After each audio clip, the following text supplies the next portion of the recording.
Ventosa, Pedra,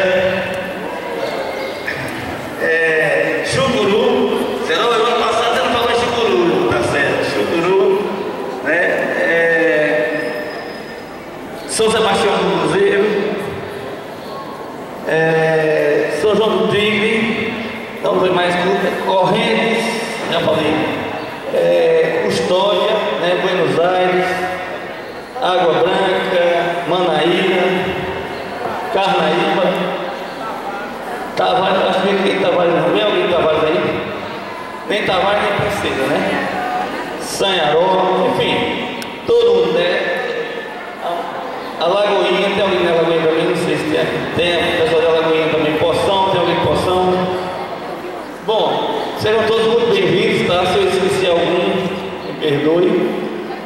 Como você aqui falou, né, esse é um momento que vocês façam como se fosse um momento único, que é um momento de aprendizado, um momento em que a gente faz conhecimentos, né, faz novas amizades, interage, conhece pessoas de outras regiões, enfim, é um momento que vocês possam, além de tudo, se confraternizar também, tá? Todos nós fazemos parte do ISEP, né? Então vocês estão em uma grande família, tá? Sejam muito bem-vindos e que aproveitem o bastante, o suficiente e tirem o que vocês puderem sugar do professor Antônio Carlos, né? Vamos explorar o bem, tá bom? Tenham um bom dia a todos. Muito obrigado.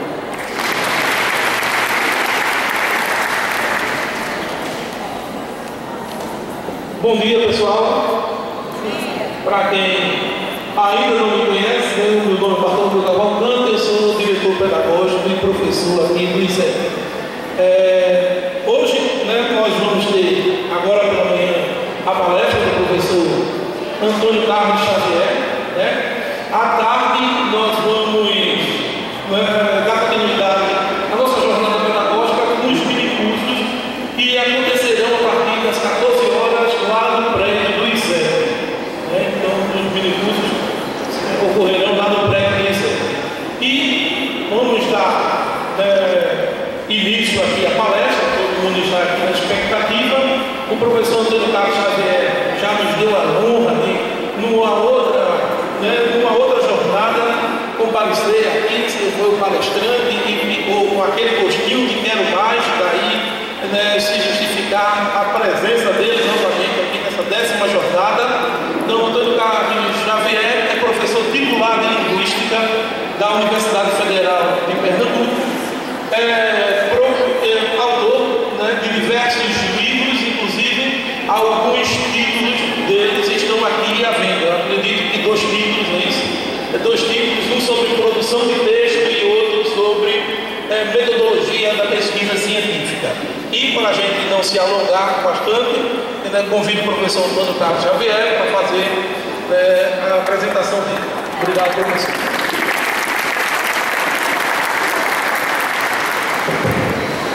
Bom dia a todas as pessoas aqui presentes. Bom dia. Bom dia. Eu quero agradecer mais uma vez o convite que foi formulado pelo Luiz Henrique, pela Franci, pelo Bartolomeu. Muito obrigado pela apresentação, pelo apoio do Eduardo e por toda essa equipe que está realizando, tenho certeza, com muita perfeição, muito carinho, essa 10ª jornada pedagógica. O desafio que me foi colocado pela direção do ISEP foi falar sobre o papel do professor contemporâneo, que eu interpretei como o perfil do professor do século XXI. O papel do professor contemporâneo ou o perfil do professor do século XXI. Eu gostaria que nesses instantes em que estaremos juntos, você pudesse esquecer um pouquinho o Facebook e pudesse concentrar um pouco, ou muito, da sua atenção nesses 50 minutos que estaremos juntos fazendo essa reflexão. Posso contar com a atenção de vocês? Então, eu devolvo a pergunta para vocês. século XXI.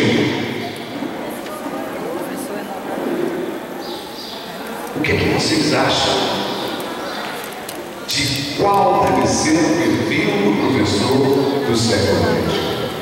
Antes de esperar uma resposta, reflita você, analisando ao seu redor os acontecimentos que lhe cercam, as demandas sociais e tecnológicas. Qual deve ser o seu perfil? Você que deseja ser professor. Refletindo sobre essa pergunta, eu cheguei à seguinte conclusão. No século XXI, que é o século da tecnologia, certamente não há uma só pessoa aqui que não tenha telefone celular, que não tenha uma conta de e-mail e que não tenha uma conta no Facebook. Não é verdade? No mundo são aproximadamente 2,7 bilhões de pessoas. No Brasil, já somos cerca de quase 100 milhões de usuários da grande rede. E a tecnologia está por toda parte. Ouvindo os versos do músico aqui, eu lembrei que dois poetas se encontraram e um reclamou para o outro, poetas populares: o custo da impressão para fazermos os nossos cordéis está cada vez mais alto. Eu não aguento mais pagar esses preços que sobem a cada instante. O outro poeta disse: como? Você ainda imprime? Pois eu já descobri a tecnologia. Como assim? Perguntou. Pois é. Com a inclusão digital, um novo mundo se abre. E dentro dele surgiu um poeta virtual. Acessando esse portal, o poeta usa o teclado. Quem corrige, verso errado, lapida, cola e copia, salve a tecnologia desse mundo globalizado. Foi a resposta de um dos poetas. E o outro olhou e continuou, viu? Para quem procura por perto morada para poesia, pode dizer com alegria que encontrou o lugar certo. A net é espaço aberto para o poeta desejar. E em vez de desafiar os quatro cantos do mundo numa fração de segundo sem sair do lugar. E o outro poeta que não conhecia ainda ficou abismado. E o amigo continuou. E ele olhou para ele e disse assim: é fácil usar a internet para fazer verso? Ele disse: muito fácil, muito mais fácil do que você imagina. E continuou: graças à tecnologia tudo mudou seu valor. Abra o seu computador e posta aquela poesia, aquela que ninguém lia. Pois nesse espaço virtual, com linguagem digital, o mundo vai percorrer e você vai agradecer a esse espaço genial. Então a tecnologia chegou até os poetas populares, que têm descoberto que podem ir muito além do panfleto de cordel e expor para o mundo o seu talento, os seus versos. Então, nós estamos num momento histórico extremamente ímpar e importante. Em 1500, o mundo deu um salto com a prensa de Gutenberg. O mundo então mergulhou na chamada cultura da escrita. Mas em 1970, os japoneses, que gostam de tudo pequeno, miniaturizaram, transformaram em miúdos computadores enormes. A miniaturização do computador provocou a chamada revolução digital. Hoje somos homo digitais. Lembrando que passamos por vários estágios enquanto homem: Homo sapiens, Homo loquens, Homo Scriber e agora Homo digitais.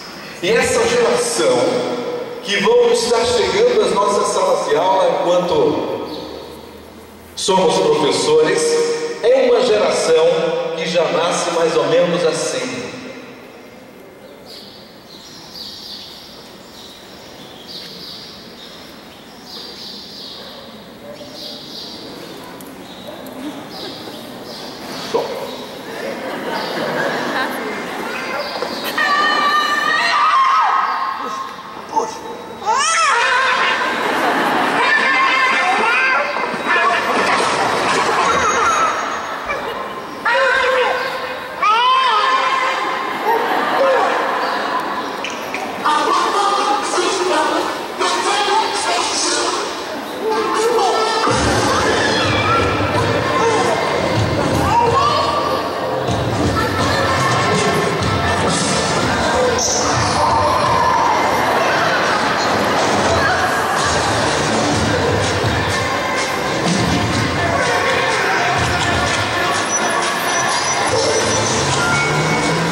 Essa é a chamada geração Y, que já nasce assim, sabendo. Portanto, nós somos homo digitais.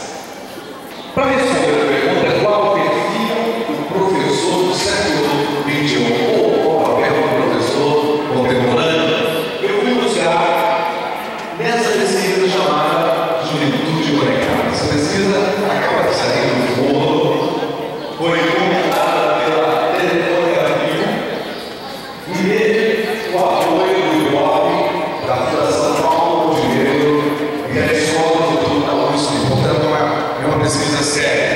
Essa pesquisa investigou e contou com 1.440 jovens de 18 a 24 anos de todo o Brasil, e os temas abordados por essa pesquisa foram ativismo, empreendedorismo, comportamento e educação. Fazendo um recorte para o tema que nos interessa, qual é a expectativa de professor que esses informantes, esses jovens esperam ter? A resposta deles foi a seguinte: a grande maioria diz que no futuro, com a internet, o professor passará a ser mais um orientador de estudos. No século XIX, no momento em que a escola que nós conhecemos foi criada, o professor assume a figura central do processo pedagógico. É o professor que mais fala, não é verdade? E o aluno, nessa mesma posição em que vocês estão, apenas olham para o professor. No século XXI, há uma mudança radical de papel. O professor, em lugar de ser aquele fornecedor de informações, ele passa a ser aquilo que vocês estudam em psicologia da educação, que aprendem com Vygotsky, o par mais experiente do processo. O professor é aquele que vai mediar o momento em que o aluno está com dificuldades. O aluno chegou àquela chamada zona de desenvolvimento proximal. Estudaram isso em algum momento? Estão estudando? Vamos estudar.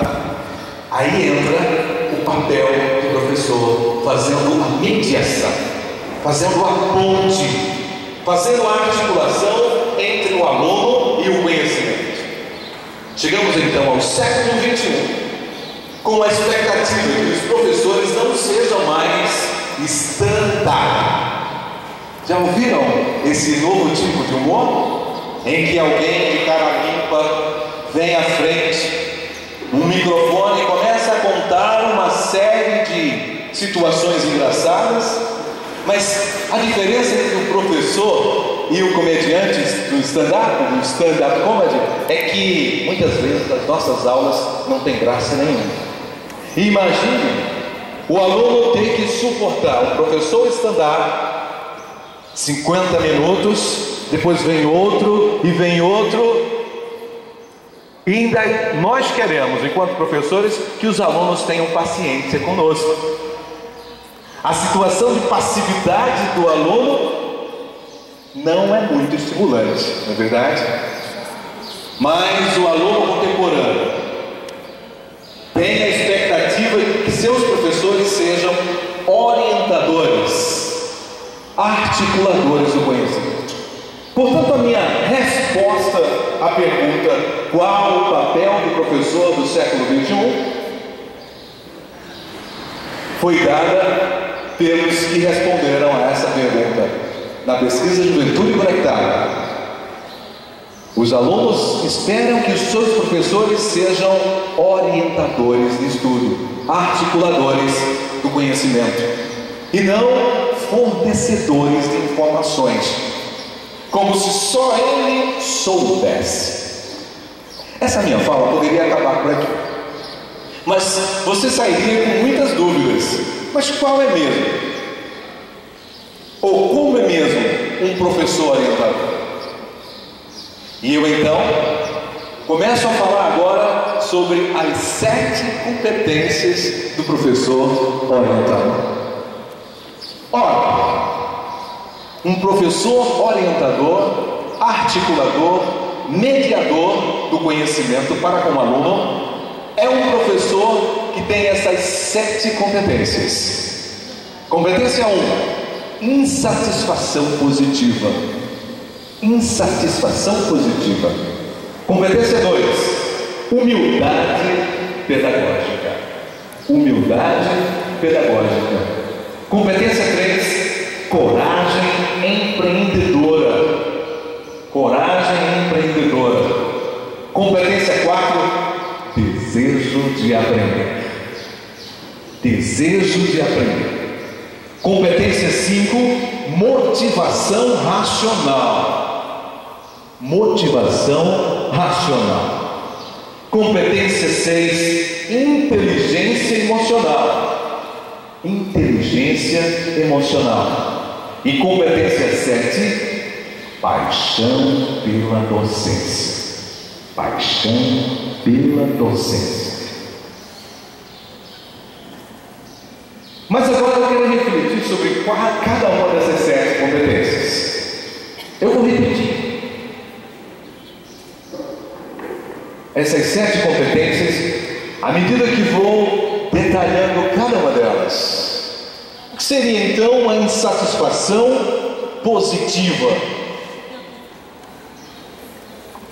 Uma insatisfação positiva se caracteriza pelo professor inquieto, aquele professor que olha para os dados, o resultado das avaliações e não se satisfaz se toda a sua turma passou por média, e não se satisfaz se todos os seus alunos passaram na sua disciplina. O professor que tem uma insatisfação positiva é aquele professor que sabe que pode fazer mais.